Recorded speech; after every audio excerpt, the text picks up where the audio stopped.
But that's kind of where I'm at in my life. I would say I believe in Christ. Do I have to be a Christian to believe in Christ?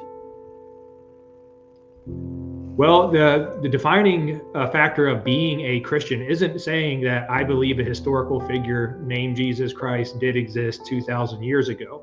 What graduates one from believing that a man named Jesus exists, perhaps he taught some really healthy, good perspectives on the world, how to treat one another, all that stuff, is actually believing in his divinity and believing, for example, in the miracles that he performed, believing in his claims to be God himself, not just as Muhammad did, for example, great prophet, well-read in scripture, motivational to his fellow communities, whatnot. Muhammad never claimed to be God.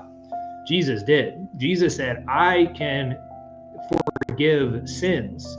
Cast your sins on me. And in his ultimate death on the cross was assuming the sins of all mankind, past, present, and future, on himself. And that does not exist in the Muslim faith. They have a different system for the forgiveness of sins. They kind of hand wave it away. But Jesus' death on the cross, that is the only reconciling thing between humankind and our Creator, is somebody has to pay for all the bad things we have all done. And that is what happened when Jesus was betrayed by his own people. This is a man who never did a single thing wrong. And he suffered unjustly for just going out there and helping people, just going out there and condemning the powers that be, talking about the government, talking about how religion was being misused. A lot of people don't like Christianity because they say, oh, well, it's infiltrated by people who weaponize their faith. Like, you should read the Bible, because that was Jesus's problem too. Right. He came and said, you Pharisees who walk around with your chest puffed out, talking about how better you are than everybody else, pretending like you don't shut the door, go inside and do all of these depraved and awful things and consider yourself superior to others, even based on ethnicity, which was another key problem that Jesus diagnosed and said, you Pharisees, this religion you concocted around idolizing your bloodline, this is not a method for humankind to coexist. I understand that's the old covenant. When life was created, the Israelites were the first people who God created, or who he communicated with and established a covenant with. He provided special protections for them while they were obedient, but he also quickly judged them when they were disobedient. And he had, as I said, a special relationship with the Israelites. But when Jesus comes along, he says, you guys, over the course of thousands of years, have viewed that special relationship to a idolatrous level where you believe that all of these other human beings are just farm animals. We can steal from them, rape them, steal, do everything, murder. And that's not, God didn't create all these other people for you to use and abuse. Okay. It may be true that you had a special relationship with him, but he loves them too. And so you need to treat them well. And they were not hearing it. They were the religious authorities. And Jesus said, all right, that's it. The covenant is now going to be burst open to where all human beings on earth are now within the relationship of God. When they pray, they're praying to the same God so long as they're going through Jesus. And so he came to resolve a lot of the religiosity, the problems with religion of people thinking that they're better just because they're in the group, or people thinking they're better because they're from a certain bloodline. Those were things that Jesus came to rebuke and correct the record for. I appreciate that. And fix the whole thing with sin as well. The living, I appreciate that you shared your life story, because I know people who believe, they sincerely believe, that they have done things in their past that are unforgivable. And this can be the entire spectrum of sex-related stuff. It can be people who cheated on their spouses. It can be dishonesty. They, connived their way to promotions, lied and deceived people. They stole from their employers. They abused people, whatever it might be. I know people, good people, who are handcuffed for the rest of their life because they went down the wrong path at some point in the past, and they cannot forgive themselves. And it's really sad. I don't mean that to be an insulting way. I mean, like, it actually breaks my heart to see people confined by unforgiveness of themselves, confined by regret. Because I had some problems in my youth as well. I've done plenty of things I wish I could not. I wish I could go back and fix the record for, but I know I can't. And that's the thing. When God gave us Jesus, he said, here is the way to fix all of that. Okay. You're worried about forgiveness, that you've done all these things wrong. Once and for all, here is the solution. Just do what Jesus said to do and go out and tell other people about Jesus. And if you do that, you are forgiven. Slate clear. Doesn't matter if you were in the adult industry. And a lot of people take offense to this, and this isn't an excuse for violence. Certainly not. It's condemned in the Bible. But yes, even murderers, people, this is why you see pastors go to jail and talk to people who are on death row, because it's not God condoning the violence or the fact that they killed somebody or anything like that. But it is saying that on our final day on this earth, everybody has an opportunity until the last breath they take to be forgiven. And that is something that is irreplaceable. There's nothing else that you can achieve. It doesn't matter how hard you work, how much money you make, how influential like a celebrity you become. If you're still holding on to these things, these ghosts from your past, worldly pursuits will never fully silence those things. It is only the forgiveness of your Creator that will fix that within you. I'll provide an analogy real quick just to make it very clear. Let's just say that you had done something dishonest to an individual at some point in your life, and you thought that maybe you could just try really hard on being a better person and that would fix the record, right? You know, I'm going to stop doing that dishonest activity and I'll be able to be happier with myself. I'll be able to sleep at night. You know, I'm going to go donate to charities and I'm going to clean up my act and all this other stuff. But it's going to nag you. If you never have a conversation with that person again about that thing you did and you never gain their forgiveness, then you're always going to have just a little bit of uneasiness about you. God realizes that that's a real problem. Like, imagine if you didn't have the best relationship with your parents, like my mom, who died at 19 years old. I wish I could have told her many things that I just simply don't have the chance to, right? I did some things wrong as a child.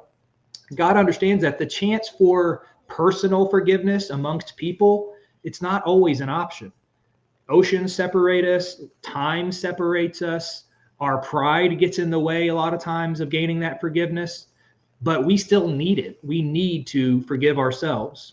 And so taking those sins to God and saying, hey, I need forgiveness, and it's not even possible or plausible for me to extract that from the people that I have offended and hurt. Especially, look, I'm out here talking to thousands of people online. I get 10 million views a month. I know I hurt a lot of people's feelings. Do you think I'm going to be able to contact all of them and ask for forgiveness? Do you think they would even care? The only way I can sleep well at night is saying, God, I try my best to communicate the truth, and I'm sure I get it wrong occasionally. I need your forgiveness for when I get it wrong, because I know I'm not going to get it from Black Lives Matter, and I'm not going to get it from the feminists, and I'm not going to get it from all of the people at Planned Parenthood and all that stuff. Okay. They're not giving me their forgiveness, and I can't have that burdening me my entire life. And so God gets out the checkbook and says, he already did it. He did it 2,000 years ago. Okay. Stop beating yourself up, move on. And just all I ask from you is go tell people about him. That's the exchange. That's the bargain. And I've come to the conclusion of that. Have you heard of Jesse Lee Peterson? Oh, I love Jesse Lee Peterson. He's one of the very few honest Black guys in politics. Yeah. So I kind of had my awakening almost 2 years ago now. And I went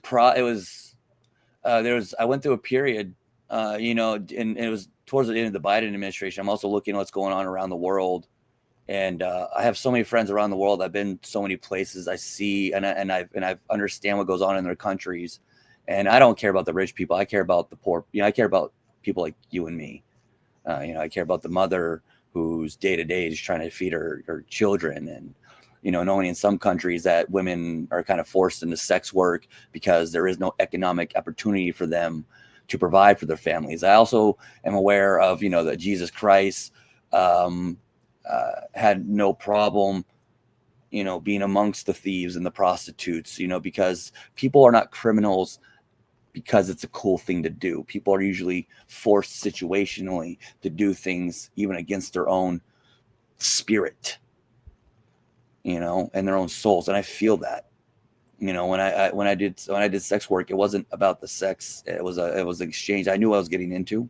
I was very fortunate to have had kind of like the background of like really being hardened and just knowing that it wouldn't get to me mentally. But I can see, every session, every video, you're giving a piece of yourself away, it feels like. Mm-hmm. But just seeing what was going on around the world, being one man and having kids, having a mom in her 60s with no retirement in sight, there was like a good month there. I was just crying uncontrollably every fucking day. I couldn't help it. I just didn't know what to do. And I stumbled onto Jesse Lee Peterson's page. He talks about the silent prayer. He talks about forgiving yourself, forgiving your mother. And I tell you what, I sat in reflection one day, hearing all of it. And one day I just looked in the mirror, looked myself right in the face. And I started everything that I knew that I have done. I started telling myself, like, I know you're not the person you were yesterday. I forgive you. Because I know your heart. And I called my mom, and because she was the one that the guy that beat me ended up not even being my father. I found out at 18 when I went to join the military and got rejected in my medical files. And I forgave her for keeping me around that, putting me through that. The moment I did all that, I had this overwhelming sense of peace. And I said it out loud. I accept Jesus into my life. I don't have to accept Christian. I don't have to accept that I'm a Christian. I accept Jesus Christ. Mm-hmm. Whatever he was, it just feel like like the truth is the truth.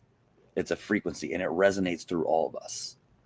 I think a lot of people are blinded to it, and it's all done on purpose. But I did that, and my fiance can attest to this. All of a sudden, like, things have started just changing for me in the past 2 years. It's beautiful. It really is. I still had my feet in the adult world as I'm changing gears, because it's look like, I was that big. If I go to work for a corporation or anything like that, it takes one person recognizing me, and I'm just not putting myself through that. So I'm more of like I guess like a missionary. I'm more like a politician. Like, I have my ways that I can get my own money without being compromised by a corporation or an oligarch or this side or that side. Like, I'm here for humanity. Like, and again, and I was just reminded of this a few days ago. Like, if I want to be a warrior of God, I have to have faith, and I can't walk in fear. I can't let fear enter my head. When my gut tells me I need to go do something, I can't let every first, second, and third thought come into my head and give me reasons why I shouldn't go do that. That's the fear. That's the giving a fuck about the world, right? Mm-hmm. And so, yeah, like people like Jesse, people like yourself. And it's funny, I've met a guy in the gym yesterday, and he kind of said the same thing to me. Like, this battle's already been won. It was won thousands of years ago.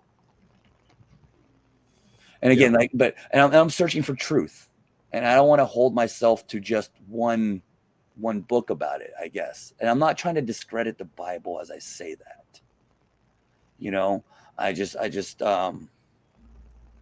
because there's a lot of people like me, that have a hard time knowing that there's been edits and things taken out. And so, and when I first got onto all this, because I was also watching, I didn't vote for Trump in 2016. I didn't vote because I was a Bernie guy. And because I was involved with the LGBT community in 2020, I voted against him. Now, I don't feel personally responsible for one vote, but I knew I didn't just do it because I was just an anti-Trumper. I had more just spiritual reasons I felt at the time because of the way I was manipulated against everything. And then when I saw the lawfare against him, and when I found out everything was just a fucking hoax, then I went all in on Trump. And so I went to the RNC, and hold on, grab it here. I went to the RNC, didn't know that I needed a ticket to get in or anything. So I did street interviews. Here I am out there, my Trump hat with the hair on it, with the Trump hair. I had a megaphone yelling, "Fuck Joe Biden." But then you have the reborn again Christians on the street preaching too. Now here's the thing. I'm one of those guys. We could have a fist fight and we're probably gonna be best friends after. Like I'm that guy. Like I'll like if I see I'll call it out. I'll insult you. And then it's like, but then you come back and talk to me. I'm like, oh, okay. Well, you know what? I'm sorry. What I said, like I have no pride. It's not about pride. I'm just trying to walk the right path and help inspire people, even if it's just one person out of 1,000. I've done my duty for the day, So I started doing street interviews, and I find this man, Cornelius. We have a long conversation. I want to say he was from Romania, and we just get into this big discussion about religion and stuff like that. And he ends up bringing me back to my car in it was Milwaukee. That was last year. And he gave me this Bible. Which edition is it? Hold on. Oh, I can't see it. I don't have my reading glasses on. I'm practically it's the new marked reference chain. Where would I find the edition? If it's not on the spine, then usually in the first few pages. It might be like NIV or King James Version. What is Zondervan? I don't recognize that one. It's not particularly important, but right. Being the King James, I think it is a version of the King James. Okay, which is a good version. It's better than some of the more modern ones where there's been some subtle sleights of hand, in particular relating to the tribe. Yeah, and that's what I've been wondering too, because like I would be more interested in getting a translated version of, let's say, the Geneva Bible. Right.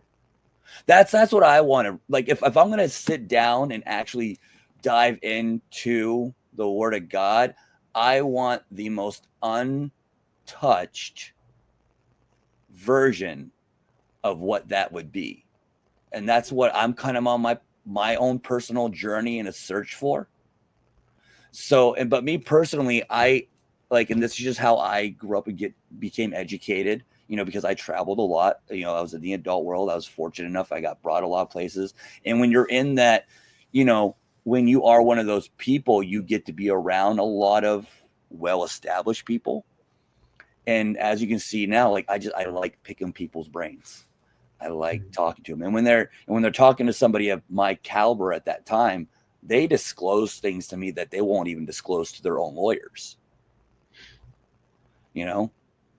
So, when I decided I was going to say, give a big middle finger to the corporate world, enter that world, I understood what I was pushing out of my life and no longer going to give myself access to in the future. But I said, this also gives me an opportunity to educate myself if I do it the right way, build my own network, and years down the line, I can take everything collectively and then figure out where my place is in this world. So, speaking to people like yourself, Joshua, who are doing the studying, I respect people who have done the work that I haven't done. Or because my life has brought me to do works in different ways. That's why everybody's important. Mm-hmm. we all have something to offer and give. Our lives have led us down different paths for different reasons. This is an important saying that I'm glad you brought up, because I am constantly frustrated, I confess that, with the lack of understanding from entire demographics of the country, entire people groups, other nations. But let's just keep it somewhat limited in scope and say, like, when I look at the boomer generation, or I look at people who aren't red pilled in general, it's easy to get frustrated, like, why don't they get it? But in my particular life path, I mentioned before, I'm 38 years old. I've never been married. I don't have any kids.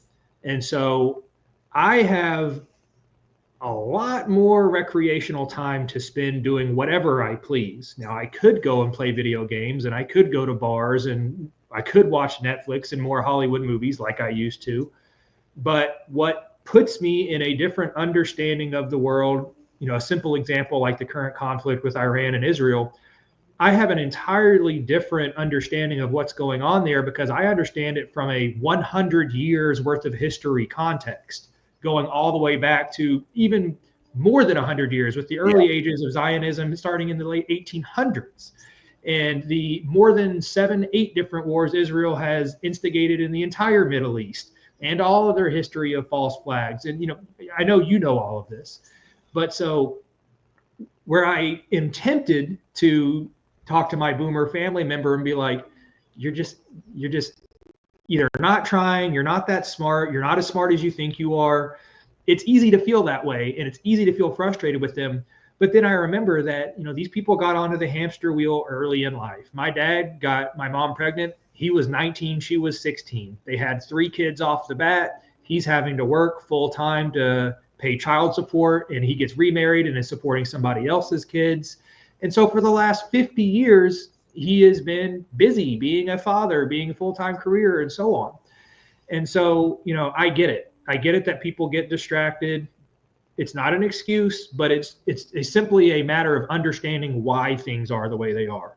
In my life, I became this kind of eccentric truth teller who is willing to put my career, my life savings, my romantic life, my family life, my friend life, my church life, I'll put all of that on the line, because I've had thousands of hours of private time to do thousands of different individual activities over the course of multiple years.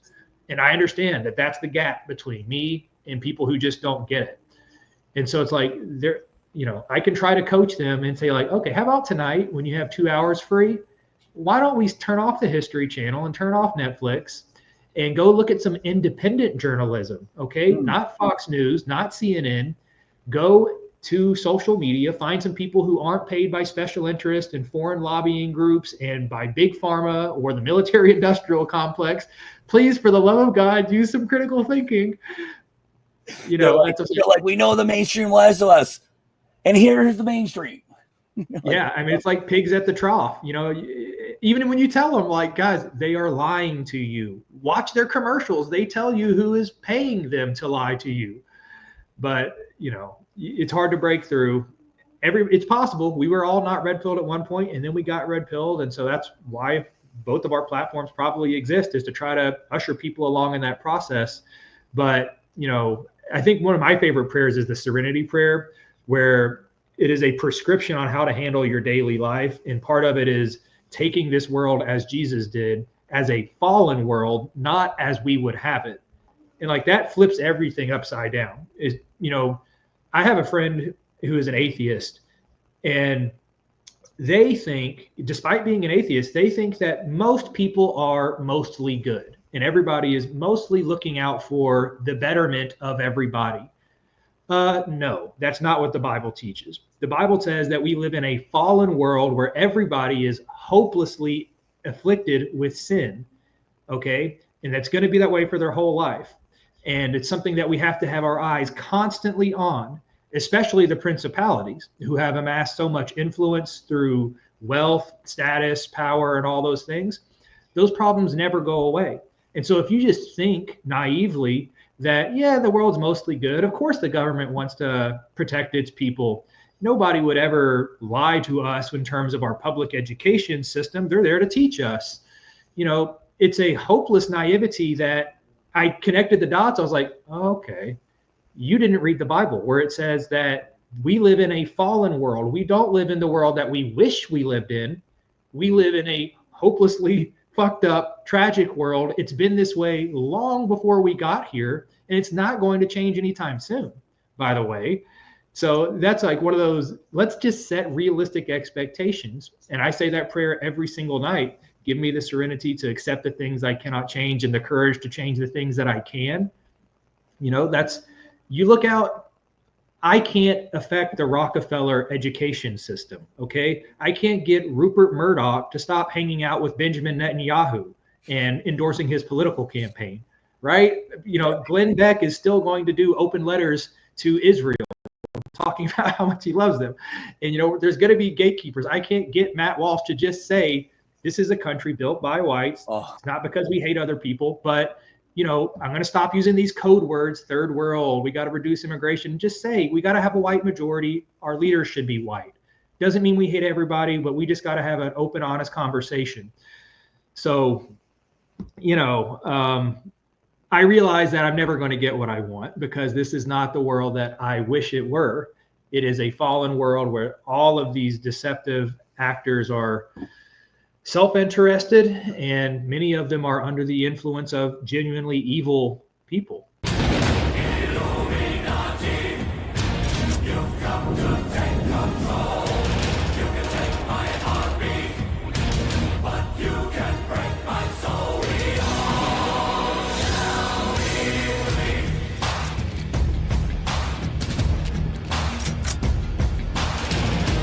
Illuminati, you'll never take control. Your new world order will lead to none at all. We all shall hear me.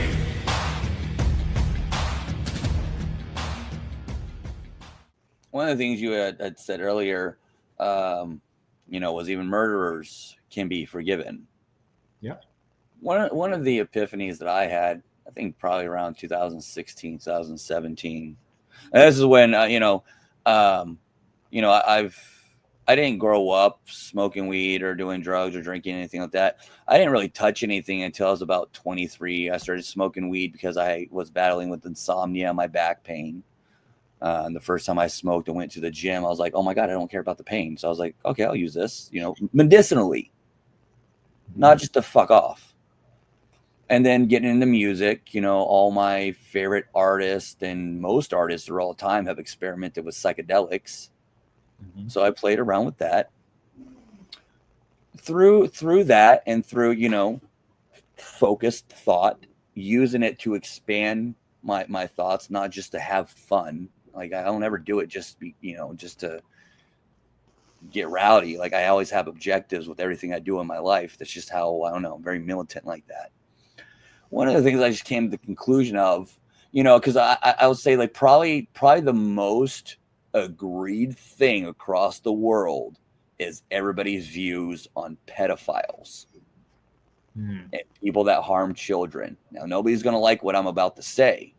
And I'm not saying it because I have sympathy or I don't feel the same way. And I don't have these thoughts, but it's what you just said earlier. I think the only thing that could save this earth would be mass forgiveness. Oh yeah, that is the solution. That's the Christian solution, is a mass forgiveness of all sin. And that is true for pedophiles. It's true for murderers. It's true for thieves. It's true for. I think that's the line we all get held up on, because you know we in society, you have mob guys that come back out, and now we're like following them and stuff like that. Michael Vick runs a dog killing ring. He's back in the NFL. But I think the hardest, and again, I'm not even there with my own, like I had the thought came to me because it was the truth. I'm not even like, yeah, the fuck anybody's going to ever accept that. Like, well, it's a very simple thing. It requires a little bit of reasoning for a Christian to explain what we're supposed to do about pedophiles or pedophilia. The simple question of, Are they forgiven? It's not up to us. It's up to Jesus Christ, and he already made the offer. It's already done that all of our sins are forgiven, so long as if that person actually accepts Christ into their life. If they don't, then they're cooked. Okay, that's kind of to be assumed. It's the same thing with the murderer in the jail, right? You have to actually accept Christ. That's what grants you the forgiveness of your sins, and you have to sincerely repent. So there's a condition for the forgiveness, and it's not that repentance is overnight. You know, you don't just completely cut off that bad behavior. Let's just say it's as small as watching pornography. It's as small as being gluttonous or slovenly, lazy, overeating. You know, these are actual sins as described in the Bible. And so all of us are on an ongoing path of repentance and purification over the rest of our life. But God knows whether or not you're genuinely trying to get better at those things and minimizing the frequency with which you succumb to them. Okay, so it's not like I made my profession in Christ, and if I ever slip up again, I guess I'm no longer a Christian. I guess I'm no longer forgiven. No, it's God has X-ray vision into all of our lives, and he knows what your heart is actually holding at any given time. Do you have a sincere desire to remove that behavior from your life? You know, he knows you're going to stumble. And so if you look at a pedophile, for example, God knows whether or not he's saying like, oh yeah, I accept Christ, I'm good, I just want to be forgiven, versus he says that and then he's still going out and doing that activity, right? It's like, it's the same thing with a murderer or any other thing. The sin thing is, it's the only solution for it. That I think it ties. I think it ties back also to, like, you know, we have a problem where a lot of the powers that be and under them, like you said at the very beginning, they are handcuffed to their shame. Mm-hmm. And I think, and especially the world, because we're so, you know, and again, I'm not sympathetic to pedophiles. I'm just talking logically here, because everybody is all, let's hang them. I say, you know, what's the old pike them. But they see this too. So let's say, you know, you're not the top dog. You're one of the people that kind of got roped in, and now you're serving that master. And even if you wanted to come forward in the world, you know, the way the world is, you would expect that your life would be more than just over. You know, it's bad. And and I think there's no offer for these people who, you know, slowly got roped in and have done unspeakable things. I think the only ways to topple these people that control all of us and push us into these things is to offer that bridge.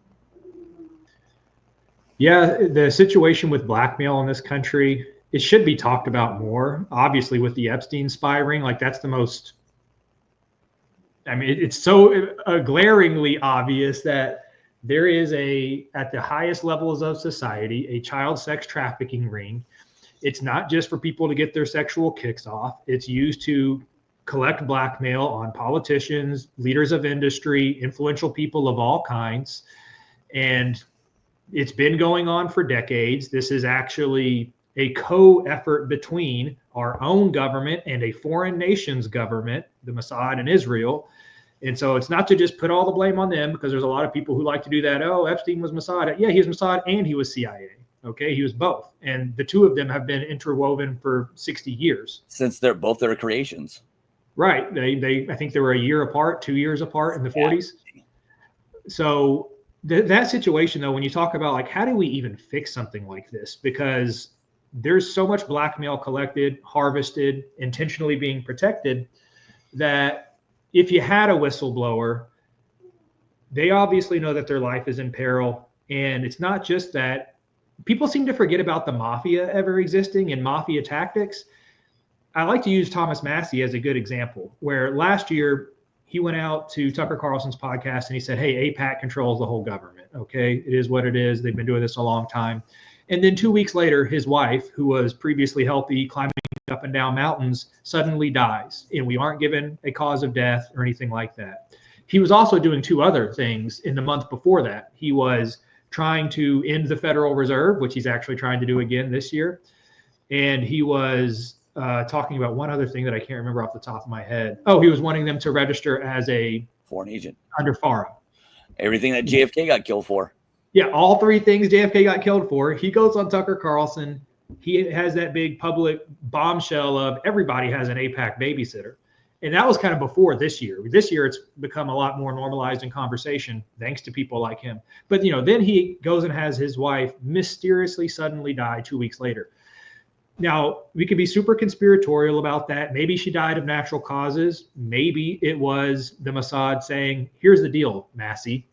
We know it would look really bad and really obvious if we killed you because you've been talking. But we will kill your wife to stop you from talking about this subject, or connecting the larger dots that say it's not just Israel, a foreign nation, it's international Jewry. Because AIPAC and Israel, that's a foreign nation and how they lobby for a foreign nation. There's a much broader topic that says there are plenty of Jews who are ambivalent about Israel, but they still hold countercultural beliefs and are a counter influence in America. That's a whole separate conversation that's highly controversial. Everybody says it's anti-Semitic, but look, group behavior is real. Can't be anti-Semitic if you believe in Jesus. Well, that's too many rabbit holes at once. Jesus was a Jew, anti-Semitism. You should see that now when I'm telling people that now. Like, I went and protested in downtown Orlando the other day saying, Zionism is a terrorism, fuck every Jew who supports Israel, and then blah, blah, blah, blah, blah.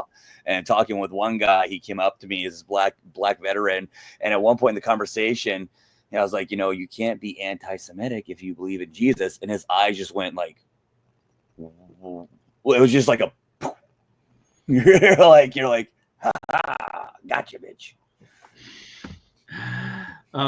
Okay, so on the Thomas Massey thing, we were talking about blackmail. My personal speculation, I actually did a whole documentary about this the day that we found out his wife died. It's on YouTube, called Massey the Martyr. I think they told him, after they killed his wife, he was actually in Washington, D.C. when she died. So he was not even present. He couldn't figure out what happened firsthand. He wasn't there. He was only told that his wife died. And we still are never told the exact circumstance of it. My opinion was, they said, we just took out your wife. We're happy to do the same thing to your children if you keep pushing this. Okay, so it's up to you. You want to keep talking about these things? This is just age-old mafia tactics where they don't kill the person speaking out. They kill the family members, and they take away everything you love, because that hurts far more than just taking you out. And it creates a chilling effect. Same thing for me, where it's like, if somebody wanted me to shut up and get rid of this whole platform talking about Jews, being an advocate for white people and everything else, and they said, I know a way to get him to shut up. I'm going to kill his dog. I'm going to kill his family member. I'm going to do things around him rather than just going straight to him. And they're just going to keep notching up the pressure that says, one at a time, we're going to take away everything you love until you stop. And, these are the level of evil people that we're dealing with. Or unless you're about to testify, they'll hit you with a bus and then suicide you a few weeks later. Yeah. Even though you just came out with a post saying, I am in no way suicidal. Yeah, it's important to maintain that record publicly. I post that about once a week. Just to let everybody know I'm in great mental health. I love my life. I think I'm a blessed individual. I'm very healthy. I get my blood work done every 6 months. No blood clots here. Okay, nothing. Right. Nothing. Nobody business. Taking COVID vax. Yeah. So I it's tough, man. Like, you wouldn't think that just being a guy who likes to follow politics and evangelize for the God that he loves, you shouldn't have to worry about a foreign government coming and killing you, or your own government coming and killing you. Cahoots with that foreign government. Yeah, like I have the book about Ruby Ridge written by Randy and Sarah Weaver. The story of Ruby Ridge. Yep. Yeah. So that's the same thing. We're watching that happen in Palestine every freaking day. Kids getting sniped, and and it's these bad guys have been around for millennia. I think one of the biggest red pills for me was when I was first learning about Ruby Ridge. It's obviously an atrocious story on the surface. Okay. The ATF, the FBI, the CIA, they follow a rural white family into the forest and start killing their family members, kill their dog, Why? Because allegedly the guy cut the barrel of a shotgun off, and he's affiliated with some white nationalist group, and that's a reason to start murdering the whole family. Okay, whatever. But the interesting red pill that connects the whole picture of Jews, Zionists, all that stuff. And like, why did the government have such a problem with this one family? You look at the family photo of Randy Weber hanging out on the couch. He's got his arm around family member. You zoom in on his t-shirt. You know what it says? Say no to the Zog. Yeah. I was like, holy shit. And what year was that again? When was Ruby Ridge? I could Google it real quick. I want to say 90 something. When was Ruby Ridge? Which was, shortly 1992. Yeah. The Ruby Ridge standoff.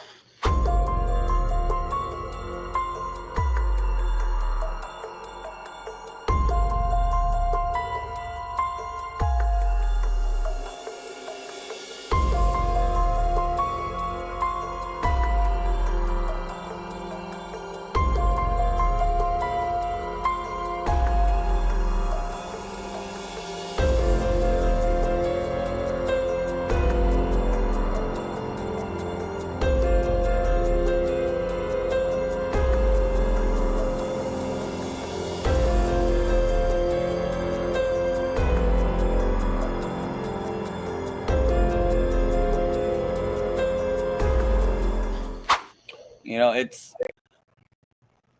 like I said, 2019, I traveled a lot. I gave up my address in Florida, and I was just kind of spending time in Europe. And I went to Tel Aviv. And without knowing anything, you wouldn't think to look into anything either. I remember security, at the airport being the most intense thing I'd ever experienced in my life before, and being asked questions about, like, did you travel near the West Bank? And when I went into Tel Aviv, people telling you, like, well, make sure you don't go near this place because they're, they have terrorists there and they don't like Americans and blah, blah, blah, blah, blah. And like, I didn't know anything. So I just, it's like, in one ear out the other. I'm like, well, I'm just here in Tel Aviv for 2 days anyways. And I'm trying to go to Mumbai. And that was actually, at that time, I was trying to get myself to Hong Kong to join the protest there. I was on WeChat in talks with the leaders of the protest there, because it was about to turn into Tiananmen Square. Like, people don't realize there's more to COVID than just control. We were about to have a worldwide global revolution. The only countries that weren't having protests every single day in the hundreds of thousands was the United States and Canada. Even it came out that year that Tiananmen Square, it wasn't 3,000 students that they murdered in the streets. It was closer to 30,000 students that they murdered in the streets. And they had to hire outside people to come into the city because, the Chinese are so family oriented that if you all live in the same city together, like, those police just aren't going to harm you like that. So they had to hire people that don't know them, poorer people, to come in. Same, no difference than all the illegals that have come in the past 4 years. And you hear talks about giving them citizenship through serving in the military and shit like that. And you're like, common sense would tell you that probably people that grew up in this country around other Americans would probably second guess an order to fire upon massive amount of Americans. But you bring a foreigner in, and all they want is the opportunity to be a citizen, and their path to citizenship is to obey and fire upon people they've never met in their lives. Yeah, that's a possibility. Not just a possibility. I think that's the plan. That's where, that's why, I talk about these things, and I'm unfortunately, and since I've been 12 years old, when I watched the Twin Towers fall and I saw Building 7 fall, I'm like, this is some horse shit. I've been kind of right ever since. And again, being 12, none of my peers are even thinking politically. So I got to wait fucking 10 years for their brains to develop to be like, oh, it wasn't the Muslims. Like, why do we go to Iraq again? And you're like, well, because Israel and our government had this plan to destabilize the Middle East. So they lied to you. Now my friends who went into the military at that age are fucking traumatized from patrolling Afghanistan, hearing kids getting raped, and they're not allowed to do anything or else they get court-martialed. Yeah, 20 years of that fun in Afghanistan. Oh, yeah. So much fun, so much freedom brought to the area too. You know, they want to talk about, well, we need to help Iranian women gain their freedoms. I'm like, the last time, you know, we tried to help women in a foreign country gain their freedoms and we were championing their rights was in Iraq. And I'm pretty sure by their freedoms, we meant bombing and killing millions of women and children. Yeah. I mean, and of their course, freedom from the earthly realm is what you're talking about. yeah, they're free, all right. No, Not to be glib, but and not to mention those wars have cost us conservatively $10 trillion. There are some people who say up to 30 trillion when you adjust for inflation and all the peripheral costs. And like the whole national debt's 36 or 37 trillion. So like the wars in the Middle East account for somewhere between like 40 to 60% of all of our national debt. And that's just the money they tracked. Yeah. So if you got a problem with the cost of ground beef being $7 and $8 a pound because we had to print fucking trillions of dollars, and you got a problem with the fact you can't afford a house and you can't afford to pay off your college debt and you can't afford literally fucking anything in this society, you have Israel and the people they have compromised in the government to thank for that. 100%. Now I want to get into some of the stuff that you have going on in your life right now. You mentioned at the very beginning, you kind of started your mission a few years ago. Tell us about that. Yeah. So the primary objective here is to speak to 3 pillars of denial that I would say are the obstacles for us making progress. If we don't, we call it the red pill, right? You know, it's all based on the matrix. You take the red pill, you wake up, whatever. It's the truth. Yeah. Yeah. Right now we have a bunch of people with the blue pill in their system, and we need to sucker punch them, metaphorically speaking, and get them to puke up that pill. And within the blue pill, the key ingredient of it is denial. That's what makes the blue pill work. And so these 3 pillars of denial that I think are, if we don't fix these 3 subjects, we aren't going to be able to fix the country. And those are, 1, the races are not interchangeable. It's not a matter of superiority or inferiority, but there is such a thing as group behavior. It's tied to biology, but it's also tied to history. You know, Asian people have a history and a heritage that they appreciate, and they don't want to be replaced by anybody else. And African people feel a certain way about history, and they are obviously physically different and have different genetic attributes than Arab people, than Hispanic people, European people. We're all different, distinct groups. And because we're distinct groups, we have distinct interests and we have distinct opinions about history and what's best for the future. And so we cannot pretend to live in denial that race is a social construct, or that let's all just be colorblind. That's the lie that was sold in the 1960s, the civil rights movement, Martin Luther King, judge everybody by the content of their character and not by their skin color. Conceptually, sure, fine. But that is to actively swallow the denial pill that group behavior is a real thing. It's measurable. You can look at voting behavior, you can look at crime statistics, plenty of socioeconomic data. I have a 2.5-hour documentary called White Sentience that breaks down dozens of different perspectives on why we have to have a conversation about what's called race realism, which is distinguishing that at a biological level, the races are different, but also if you want to ignore it and say, oh, well, we all bleed red. Okay, that's one of the pithy things that are said about race. Even though we look different, even though if you want to look at phenotype being your external characteristics, so your skin color, eye color, hair texture, bone structure, height, muscularity, those things are obviously different per race. I think we can all agree that on average, Black people are stronger and taller than Asian people and Hispanic people. Like, I don't think anybody's willing to argue with us about group averages when it comes to the external features of the different races. But there's a whole category of science that studies the cognitive abilities of the different races as well. And that is the study of IQ. And this has been around for decades. And this is where people get super squeamish on the subject because they think that saying, according to the scientific literature, white European people have an average IQ of around 100. They say Ashkenazi Jews have, which are still white in my opinion, they're still from Europe, but you know, they have about 105. Asians, East Asians also have about 100. This is where we start running into a problem though, because sub-Saharan Africans have an average IQ of 68. And then African Americans, meaning they are Africans who came from sub-Saharan Africa but have intermixed with whites over the last 400 years. Through that intermixing, they have brought their intelligence up to an average of 85. Okay. And Hispanics, Latin America, South America, they average around 85 as well. So this is what the scientific literature says, including the founder, James Watson, of DNA, the structure, the molecular structure of DNA.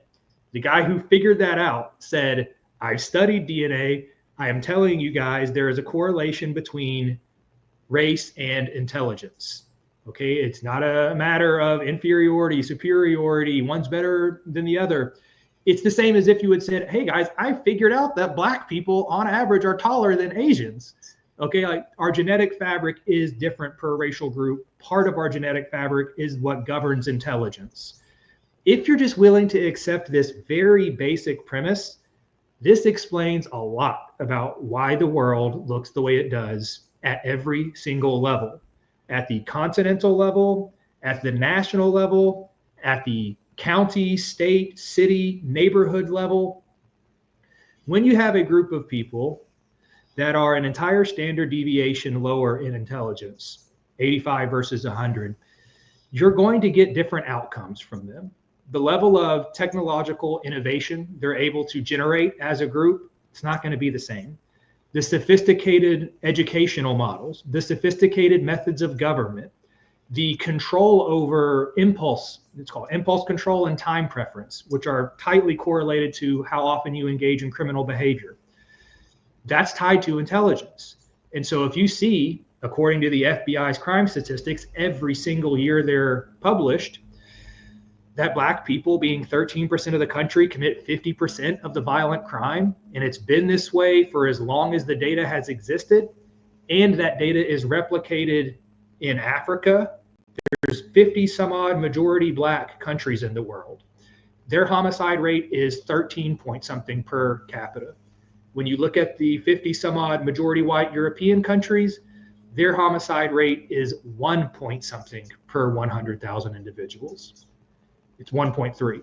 So the homicide rate being 10 times higher among majority black populations, whether you're talking about the ghettos in America, the ghettos in Britain, places where they were enslaved, places they were not enslaved, places that were colonized, where they were not colonized, take somebody like Ethiopia or Liberia, still exponentially higher homicide rates, 20% to 25% higher poverty rates. How long have these statistics been tracked? No, this is where I'm just going to play a little bit of devil's advocate with you. I'm just going to ask some questions. How long the statistics been tracked? Do you know? Well, the FBI crime data goes back to at least the 70s, okay, early 70s. That's what I have my hands on. It probably exists further back than that, but these institutions haven't existed for hundreds of years. No. So this is where, I'm not saying yes or no to anything. I'm just gonna have a conversation, okay? Of course.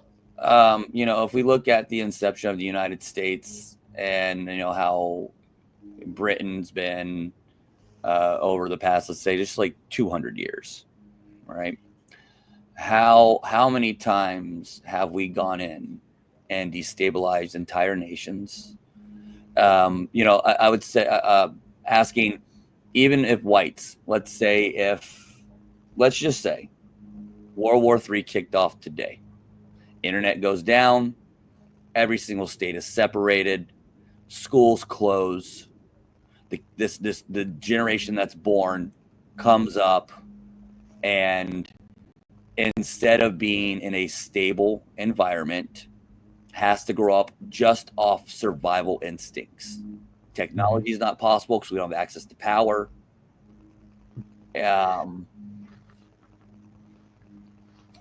At what point would we potentially see, if we were to measure at that point, the whites in the United States having a lower IQ? Because what is this is an honest question. What is IQ actually based upon when we're measuring it? It's problem-solving capability is what that metric is designed to measure. So, but not every country has the same problems, though. And Well, not at every. the baseline, we all do. We all have to feed our population. We have to Yeah. shelter our population, take care of their health. Yes, but in the United States, there's been no point in time where any given day you're afraid of being bombed or invaded by the next country, or a more powerful government than the United States coming in because you decided you didn't want to share your oil or your natural resources, and they pay your neighbors to come in and slaughter you. I'm doing like Well, we had the American Revolution, and we had to fight for the land in terms of the indigenous people. They didn't just, and sometimes they peacefully traded it, but other times it was a violent conflict. what I'm trying to get to is, yes, we all have to eat, we all have to raise our children, but not every part of the world has the same priorities above that, though. Not so some how do I want to say this? Some pockets of civilization, the way they want to live their lives could be even more simplistic. Mm-hmm. They don't subscribe to this technocratic high-rise buildings. They're happier and more at peace within themselves by living what we call third war lives. Yeah. But within their own communities, there are scholars there that they don't have all the external stuff that we need to worry about for what we would call problem solving, but they still are here. They are still, if between Britain and between us, going in and constantly pillaging and having to own and dominate, and anytime one of them tries to build a coalition, like Gaddafi or Saddam, when they wanted to really take what they had gained and give back, and they were given free education. We haven't given these places enough time and stability to come up themselves with their own sovereignty, to even be able to have those moments of peace where, look, yes, times of stress will force the best and the brightest to rise, but in times of stress, if your best and brightest are also just slaughtered every single time they rise up, at what point are we going to give those other pockets of population? Even South America is pillaged a lot by Germany. A lot of their resources are exported. The cartels there and the mafia there are also propped up by us and other countries to purposely keep these people down, because a smart population is not a population you can control easily. I would even say 100 IQ is not that damn high on It's average. average. Well, it's average for Okay, that is the average, but I would say this on the level of IQ, though, that's not high. That's average. That's, if our IQ was a little bit higher, we might be talking about the next American Revolution. People would be more capable of that critical thought that we want, instead of having all that fluoride in our water, the processed foods, the chemtrails in the air, the constant bombardment of propaganda, our schools being taken over by the Rockefellers and teaching us complete horse shit our entire grade school era. We should even have a higher IQ than we do. So I do not deny that we have some genetic differences. I've seen, our eye color, the way our hair grows, the heights, the strengths, and stuff like that. Christ, the average American white dude is about between 5'8" to 5'10". You go to fucking Northern Europe, these motherfuckers are 6'5", 6'8". Mm-hmm. Some of those big boys make the biggest black dudes look like, we stand, a Yao Ming, maybe a genetic freak, but they're outside the bell curve. I just never want to get away from that. Yes, we do have genetic dispositions, but I think within this system that we're all calling out, that is a fallen state, and we know that our government purposely goes out to conquer and divide, that we also must give grace to these people who for hundreds of years, anytime one of their leaders comes up that just wants their own people to have their own sovereignty, we've gone in and have killed their smartest people. So what chance did their children have to have a higher education? Hey, that's why I advocate for divorce from Israel and say we should not be involved in the Middle East with all these regime change wars. They haven't benefited America. The whole world hates us for the last 80 years of shenanigans over there. We've potentially given ourselves a cancer that can't be cured with the amount of debt we've put our people into. We've destroyed the standard of living. You know, you look at how difficult it is to even have kids, the fact that people aren't having kids, the very most basic component of life, reproducing ourselves, people are struggling to do now. And this is all tied to the misuse of human capital and other forms of capital that have been devoted to building up Israel. Israel has been on the upward trajectory for the last 80 years. That's where the middle class has gone.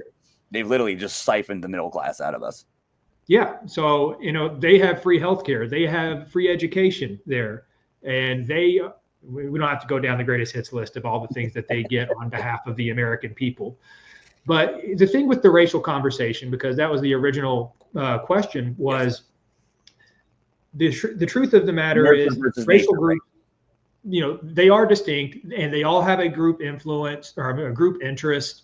And it's not that we have to have problems with the other races or anything like that. We have to stop engaging in denial, which means white people have been living for the last 60 years as they have slowly become the soon-to-be minority in this country. A lot of people don't know a very shocking statistic. In the 1960s, so our parents' rough time, you know, roughly when they were born, America was a 90% white country. In 1960, that's less than one lifetime ago. Well, fast forward to today, America is a 58% white country. And within 20 years, it will be a less than 50% white country. And that's already the case among newborns. So within my lifetime, America is going to be a minority white country. Within my children's lifetime, white people will be 30% of the country, 40%. If you have been a scholar of history, then you know that anytime white people build up a civilization and then they lose that civilization, they become the minority. You can look at the Haitian Revolution. You can look at what was Rhodesia, now called Zimbabwe. You can look at the current situation in South Africa, where they're chanting "kill the Boer" and seizing their farms. Take a look at Los Angeles. Has Los Angeles been improved when in the same era, 1950s, 60s, it was 90% white in California? Now it's white minority, and it's an utter hellscape that nobody wants to live in. And so it is a reality that this demographic change is affecting all of our lives. It's impoverishing the nation. The tolerance for a much higher level of criminality has just become the baseline, as if that's normal. And the ongoing denigration of whites as being this historically worse group of people than Arabs, the Mexica, of what Asian people have done. 30 million Chinese people died in World War II. Did you know that? No, we only know that 6 million Jews died. Yeah. Okay. And that's so the thing about the Western education system is it's developed what's called oikophobia, which is a word most people have never heard of, but it's the opposite of xenophobia. Xenophobia means a distrust or a disdain for people who aren't like you. Right. Oikophobia is to turn that distrust or disdain inward towards your own people. And that's what the Western education system has been poisoned with for our entire life. White people are evil. They have uniquely leveraged slavery like nobody else before them. They colonize land like nobody else before them. The Industrial Revolution is somehow going to destroy all humanity, unlike anything else other people have done. This ongoing white hate and the actual observable genocide of white people, our population declining year over year, this is an existential problem. Because here's the key takeaway. There's a lot of things going wrong in America. The relationship with Israel is probably the biggest one. Feminism and the cancer it causes, the negative birth rates, this inverted gender dynamic, all of the tension there, that's a big problem. The spiritual fabric of the nation, where more than half the country don't even believe in God. Okay, that's a big problem because there's just a million problems nested within that. The economy, how difficult it is to buy a house, raise kids, that's a big problem. I can talk about a million different things that conservatives love to talk about, how urgent it is. The attack on the First Amendment, the attack on the Second Amendment. There's plenty of things that you could say, my political platform is about doing this because this is the most important thing to address. Here's the thing. All of those other cultural, social ills, feminism, foreign meddling in our politics, a bad economy, people falling away from the church, every single one of those can be fixed later on. There's plenty of nations who have gone through apostasy and fallen away from the church, but then had a revival later on down the road. We went through a Great Depression. We've gone through multiple recessions. We can fix our economy, okay? The reason women are feminists and largely stupid now, that's a poisoned education system. Yes. And poison media. Okay. So you get new people in charge of those. We fix that problem. Yes. Okay. So all of those things that we're going through that we think are the most critical things to talk about, those can be reversed in the future with policy and the right people in charge. Once white people become a minority in this country, we will not be able to vote ourselves back into a majority. You see that everywhere where whites are already the minority. As I said, in the other countries, but also in the localities within America. You see it happening right now in New York City, where they're electing Zoltan or whatever the hell his name is to destroy New York City even worse than it's already been destroyed. You see it in California, especially. You see it in pockets of Texas. You see it in Minnesota, Florida, in Miami. What is Miami like even considered a We call it Little Cuba. Yeah, exactly. So as a Floridian, anything, south of Fort Lauderdale, we call Little Cuba. Yeah. So the thing I want people to hear is that all of those things that you think are so critical, we have to focus on them. No, you don't understand. When white people become the minority in this country, we are going to be violently persecuted. Our wealth will be taken from us. It doesn't matter how hard you work. We will be persecuted. Look at what's happening in South Africa. Look up the Haitian Revolution. Look up what happened in Rhodesia. This is what's going to happen. And I don't like having to talk about this subject. It makes me sound like a white supremacist. It makes me sound like a Nazi and all this other stuff. But this is something that cannot be reversed if it goes on too far. Not to cut you off, it just hit me like, and this has already been said to me before, this is the Bolshevik Revolution, just painted slightly different. The number one question you guys are asking me is, how can I wake people up? And you also ask, how can I help support you? And so I have a solution for both of those questions. You can head over to my Substack. You'll be able to get exclusive early access to all of my documentaries, my long format content, free ebooks, and even a chance to talk to me one-on-one. You can do Ask Me Anythings. There's several different membership options for your budget, whatever fits your lifestyle. Head on over and get yourself a subscription now.